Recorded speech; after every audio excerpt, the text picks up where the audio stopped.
Today, I'm picking the strongest characters from all 6 main hunter classes in solo leveling. Fighters, mages, assassins, tankers, rangers, and healers. But I'm also going to add one more class, the vessels. So before we start, let's set some small rules to make this video more interesting and challenging. We're not going to include Sung Jinwoo. Why? Well, while Jinwoo was officially classified as a mage-type hunter thanks to his status as the player of the system and the Shadow Monarch, he technically fits into every class. So if we included him in the video, he'd just win every category. And well, that'd be boring. Another quick rule, the vessels, like Thomas Andre, only count for the vessels class. So even though Thomas is technically a tank, he's only competing in the vessels category. Alright, let's kick things off with the fighter class. Fighter-type hunters are all about close-range combat. They've got high attack power, solid defense, and crazy endurance, making them absolute beasts in melee fights. So starting off, we've got Baek Yoonho. With his beast transformation, he can turn into a tiger-like monster, gaining insane strength and speed that make him a nightmare in close combat. However, even though he's one of Korea's top hunters, compared to other S ranks, he's actually on the weaker side. So instead, let's talk about Hwang Dong-soo. Dong-soo is a brute force powerhouse known for his arrogance and overwhelming strength. He's insanely durable and packs some of the most devastating attacks of any fighter-type hunter. Then there's also Hae-In, who's got insane speed. So with her incredible agility, together with her swordsmanship, she slices through enemies with pinpoint precision. And don't forget her ultimate attack, Sword Dance. This technique skyrockets her already ridiculous attack speed, giving her dance-like movements when she attacks, and easily becoming one of the strongest S-rank hunters in the world. So, is Chae or Dong-soo the strongest in the fighter class? Well, no. That title goes to Japan's strongest hunter, Goto Ryuji. Just like Chae, Goto's got insane speed, but what makes him truly terrifying is how he combines that speed with raw power. This dude literally managed to cut Jinwoo's skin with his bare hands, and yeah, that's insane. And honestly, there's a real case to be made that Goto might just be the strongest human in the entire series. So yeah, Goto Ryuji takes the crown as the strongest fighter class hunter. Now, let's choose the strongest mage. Mage-type hunters are insanely versatile, with abilities ranging from elemental spells and curses to summoning spirits and controlling barriers. Most of their attacks are long-range, making them great at wiping out enemies before they can even get close. And there are 3 top-tier mage hunters that stand out: Choi Jong-In, Chae, and Yuri Orlov. So, let's start with Choi. Choi is the strongest mage in Korea and a master of fire magic. His flames are ridiculously destructive, capable of incinerating entire armies of ants and earth giants with ease. Not only can he control their temperature, but he can also mold their shape for precision attacks. But here's the thing. While he's literally called the ultimate hunter, he's still one of the weaker S ranks in the world. So instead, let's once again go to Japan, where we have the S rank hunter Chae. Instead of fire magic, Chae specializes in ice magic, using it for both offense and defense, like we saw when he instantly created a massive ice wall to block an attack from the Ant King. Oh, and just like Chae, Chae has an enhanced sense of mana, but his is way worse, to the point where he needs to wear a mask on raids just so he doesn't get sick. Last but not least, we've got the Russian Yuri Orlov, who specializes in barrier magic. But these aren't just any barriers. His magic is so strong that he once completely restrained 2 Japanese S-rank hunters with 0 effort.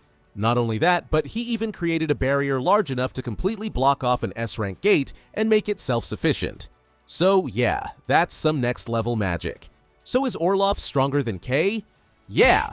Although Orlov specializes in defense, which means he isn't much of a fighter, Orlov's sheer magical power puts him above both Chae and Choi, making him the strongest mage-type hunter in the series. Next up, we've got the Assassin class. Assassins are all about speed, stealth, and precision, using smaller weapons like daggers or hidden blades to take down their enemies before they even see it coming.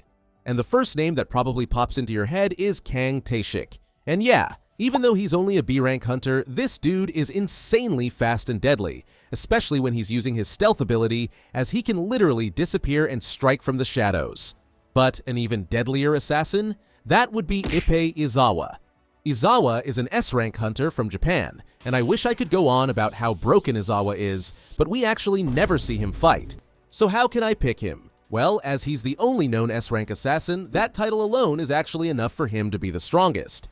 Alright, let's talk about the tank class. These guys are built like walking fortresses, specializing in defense and endurance. They usually carry heavy shields, wear thick armor, and their job is to take a beating so their team doesn't have to. And the strongest tank is obviously Jinho. Or, well, as much as I'd love to say that, he's just way too weak. So instead, let's look at two A-rank tanks, Jinchul and Sun Ki-hoon. Even though they were both top hunters in the White Tiger Guild, they couldn't be more different. Kim was an arrogant and selfish hunter who only cared about himself, while Ki-hoon was a strong leader who actually cared about his team. But if we're talking about pure strength, Kim was actually the stronger one. He was even set to join the elite strike squad of the White Tiger Guild before his death. But good news, we don't have to pick Jinchul, because the strongest tank is easily Ma Dong-wook. This Korean S-rank tank isn't just tough, his insane durability is one of the best in the series. He can take brutal hits, even near-fatal ones, and still get back up like it's nothing. But what really makes him stand out is his gigantification ability. He can literally double in size during battle. Okay, maybe it's not that crazy, but it still makes him way stronger and more durable. So yeah, when it comes to the strongest tank, it's easily Ma Dong-wook.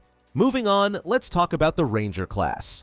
Rangers specialize in long-range combat, usually wielding bows or crossbows, and they play a crucial role in raids by covering their allies' blind spots and providing support from a distance. Now, choosing the strongest Ranger is incredibly difficult. There are just so many strong characters to choose from. Okay, well, I lied. There's literally only one known Ranger, and that's Lim Tae-gyu, the Korean S-rank hunter and guildmaster of the Fiend Guild. But don't let that fool you into thinking he's weak, because trust me, he's far from it. Tae-gyu is a ridiculously skilled archer who can snipe enemies with pinpoint accuracy, striking their weak spots with ease. He can also instantly create magic arrows from his hands that are strong enough to tear through the Ant Queen's skin and wreck the interior of the Korean hunter's gym. So yeah, while he's the only known Ranger, he's still an absolute beast. Alright, now onto the last hunter class before we get into the vessels, the healers. You can probably guess what healers do. Yeah, they heal people. But that's actually not all. Healers can also cast buff magic that boosts their own abilities and enhances their teammates' strength, speed, and durability. So talking about healers, Lee Joo-hee is probably the first one that comes to mind. She was literally the reason Jinwoo survived all of his early raids back when he was known as the weakest hunter of mankind.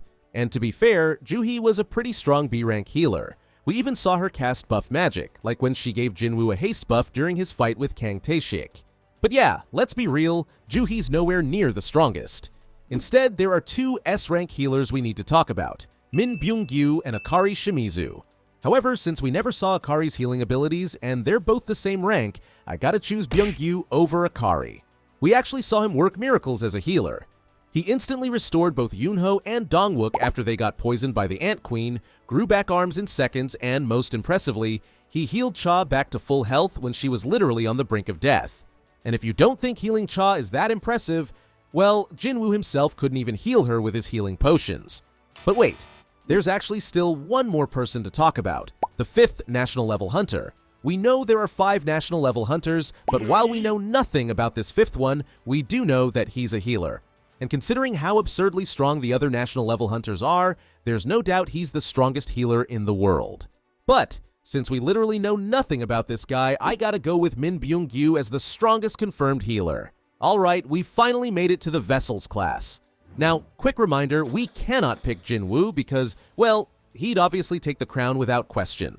But first, what even is a vessel?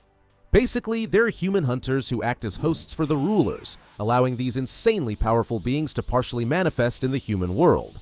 But why do they need hosts? Well, the rulers are divine warriors created by the Absolute Being, and they're so strong that they can't just descend into the human world without a proper vessel. Got all that? Well, let's start talking about the fun stuff. So, who is the strongest? Well, we have 8 known vessels, Sung Jinwoo, but again, not counting him, Thomas Andre, Liu Zhigang, Christopher Reed, Siddharth Bakchan, Sung Il-hwan, Go Gunhee, and Jonas. Right off the bat, we can eliminate Jonas, the strongest hunter in Brazil who ranked 6th in the world. Siddharth Bakchan, the strongest hunter in India, a national level hunter who ranked 4th in the world. Christopher Reed, one of the 2 strongest hunters in America, another national level hunter who ranked 3rd in the world. And last but not least, Liu Zhigang, the strongest hunter in China, a national level hunter, and the 2nd strongest hunter in the entire world. So that leaves us with 3 contenders, Thomas Andre, Sung Il-hwan, and Go Gunhee. So, let's start talking about Thomas. We all know Thomas is an absolute monster, as he's not only the strongest hunter in America and a national level hunter, but he's literally ranked as the strongest hunter in the world. With his insane brute strength and hand-to-hand combat, together with his reinforcement covering himself from head to toe in golden armor, he dramatically increased both his already out-of-this-world defense and attack power, letting him overpower almost anyone with sheer brute force. Then we've got Sung Il-hwan, Jinwoo's dad, and let me tell you, this guy is OP. First, he stomped Hwang Dong-soo like it was nothing, and don't forget that Dong-soo was an insanely strong S-rank hunter. But that's not even close to the most insane thing he did. He literally fought 2 monarchs at the same time. Yeah, you heard that right. The Beast Monarch and the Frost Monarch both going all out, and he held them off. That alone puts him on a completely different level. Finally, we've got Gunhee. Even at 80 years old, he was still one of the strongest hunters alive. The problem? His age massively limited his stamina and power, meaning he couldn't fight at full strength anymore. So compared to Il-hwan and Thomas, he's just not at that level anymore. So, Thomas versus Il-hwan, who takes the crown? Well, it's gotta be Il-hwan. He was arguably the second strongest hunter in existence after Jinwoo. I mean, he held his own against 2 monarchs at once. Meanwhile, Thomas got wrecked by the Beast Monarch alone, and that was when the Monarch wasn't even trying. Sure, Thomas was still injured from fighting Jinwoo, but still, Il-hwan's feats are just way more impressive. So Sung Il-hwan officially takes the throne as the strongest vessel in the series. There you have it, guys, the strongest characters from all hunter classes, including the Vessels class. Do you think I made the right choices? Let me know in the comments below. Thanks for watching, and watch this video next.